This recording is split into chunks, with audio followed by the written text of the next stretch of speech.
தெரியும். So full and full வந்து அவங்க வந்து ப்ரேயரு, அவங்களுக்கு தெரிஞ்சது எல்லாமே ஜெபம், பைபிள், ப்ரேயரு. ஏன்னா இந்த காலத்தில் நம்ம வந்து full and full phone use பண்ணுறோம், டிவி பார்க்குறோம், எவ்வளோக்கு எவ்வளோ நம்ம வந்து என்கேஜாக நம்ம வச்சுக்க முடியுமோ அப்படி இருக்கிறோம். ஆனால் ஆச்சியோட வேர்ல்டே வந்து அது தான். ப்ரேயர் பண்ணுவாங்க, தூங்குவாங்க, மறுபடியும் இருப்பாங்க. சின்ன பட்டன் ஃபோன் தான் வச்சுருப்பாங்க. அதுலேயே வந்து எல்லா தாய்மாரோடையும் சேர்ந்து அந்த குரூப் ப்ரேயர் வந்து கால் பண்ணி பண்ணிகிட்டு இருப்பாங்க. மதியம் ஆஃபீஸ் முன்னே சாப்பிட போகும்போது பண்ணிகிட்டு இருப்பாங்க. கொஞ்சம் வெயிட் பண்ணுவாங்க, 5 நிமிஷம் வெயிட் பண்ணு ப்ரேயரை மட்டும் முடிச்சுட்டு வந்துருந்தேன் அப்படின்னு சொல்லிட்டு முடிச்சுட்டு வருவாங்க. அந்த பட்டன் ஃபோன்லையும் அந்த பக்கம் கேட்குதா இல்லையா அப்படின்னு சொல்லிலாம் அவங்க இது பண்ண மாட்டாங்க.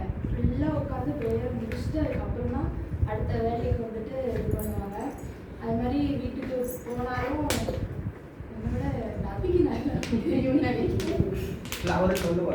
நபி வந்து ரொம்ப ஃபேவரேட்டு.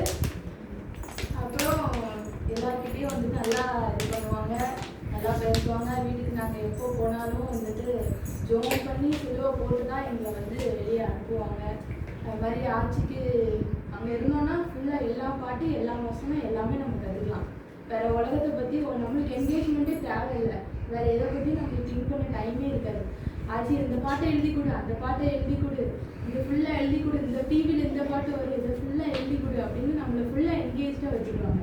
எல்லாத்தையும் எழுதி கொடுத்து ஃபுல் அண்ட் ஃபுல் வந்துட்டு ஆட்சிக்கு அதுதான் வந்து வேர்ல்டு. ஆட்சியை பற்றி சொல்லணும்னா ஃபஸ்ட்டு திங் வந்து full and full she will be with God, she was with God and now she is with God.